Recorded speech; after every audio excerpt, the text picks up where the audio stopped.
Hi friends, இன்றைக்கி நம்ம செய்ய போகிறது ரவா அடைங்க. மிக்சியில் ஒரு துண்டு இஞ்சி, ஒரு 10 பல்லு பூண்டு, ஒரு ஸ்பூன் மிளகு, ஒரு ஸ்பூன் பெருஞ்சீரகம், ஒரு ஸ்பூன் சீரகம் சேர்த்து கொஞ்சம் கொரகொரப்பாக அரைச்சி வச்சுக்கோங்க.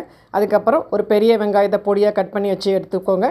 அதுக்கப்புறம் பொடியாக கட் பண்ண பச்சை மிளகா, கருவேப்பிலை, கொத்தமல்லி, நல்லா கொஞ்சம் நிறையாவே தேங்காய் எடுத்துக்கலாங்க.